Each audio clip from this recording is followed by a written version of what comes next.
I'm an indie filmmaker from Columbus, Ohio. I made a documentary about a cyberstalker. And this story is just getting really weird. Even though I was granted a Civil Stalking Protection Order and he was found in contempt of court, he's still getting scarier. These are just vlogs to document what he's doing online and how social media companies are doing nothing to curb his behavior.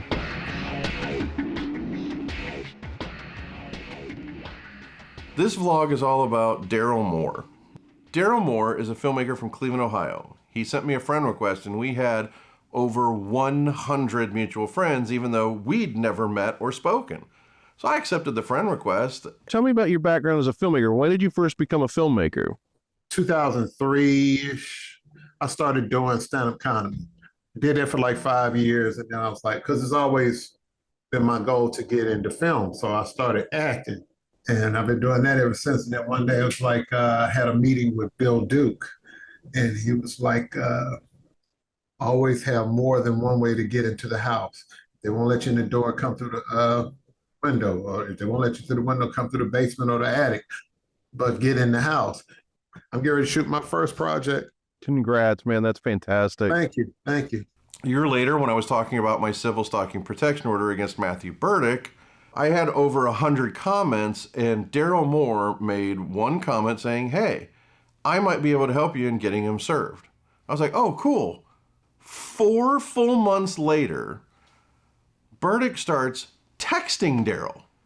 I was watching your information about the documentary, and I was looking, and I liked it. I was like, wow, this thing, because you're doing what I want to do. I want to do documentaries and feature films as well, because I love people's stories.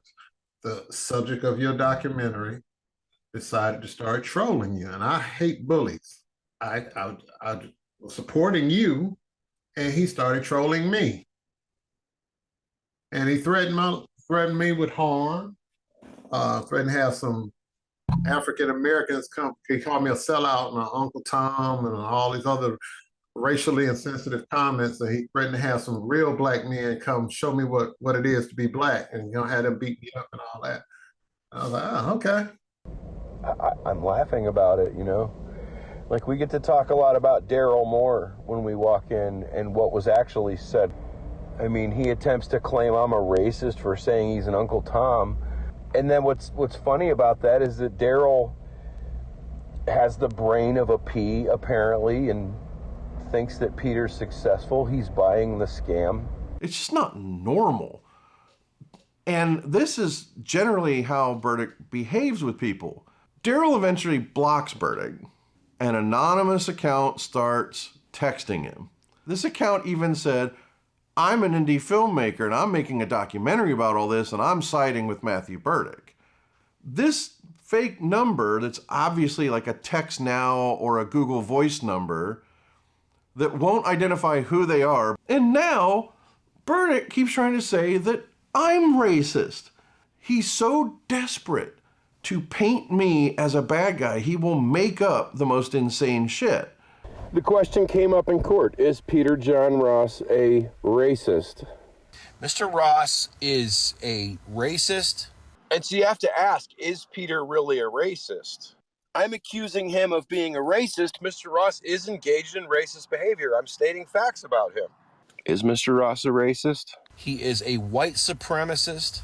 Mr. Ross is a racist, and he probably doesn't hire black people. How do you feel when a guy who's obviously white like Berdyck is trying to get black people riled up against somebody else? Like, do you feel like that's just ridiculous, or? It's sad, and it's kind of funny to me, because I don't let people push my buttons.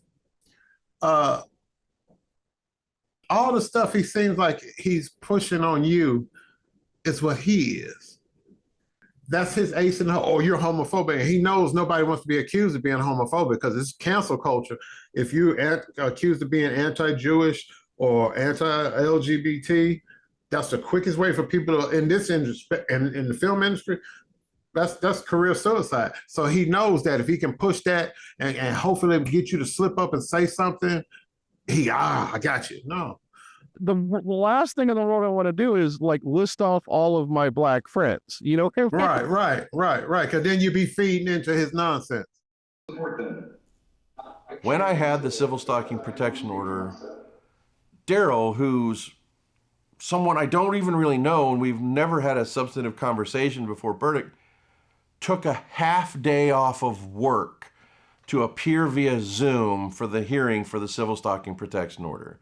He testified against Matthew Berdyck.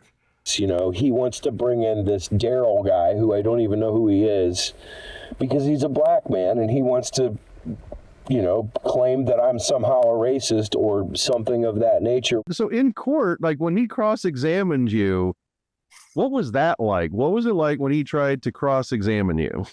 I was trying very hard not to laugh because I didn't want to jeopardize your case. But I was trying to keep a straight face. Okay, don't laugh in this guy's face because his whole thing is that he feels everybody makes fun of him and mocks him, and he would have tried to play the victim. So I had to be very straight. I was looking straight ahead. I was trying not to look at him. I was trying to look over at the judge's picture on the screen. I was like, when he was asking me these questions, I'm like, have I ever done this? Have I ever done? Like, yeah, you threatened me. And I pulled my phone up and I started scrolling, and the judge was like, she did like, but he had no defense to what he did to you. He presented nothing that resembled a defense the entire He just hearing. rambled. It was just a rambling manifesto of what he believes. He just wanted a platform to have his stuff on record.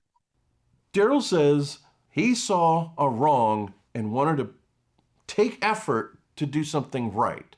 And that's not something I will ever take for granted. I spend every day of my life trying to earn that kind of gift that's given to me by strangers on the internet that have been harassed by Berdyck. I don't know if I've earned it yet, but I'm going to keep trying until I feel like that karmic debt is paid.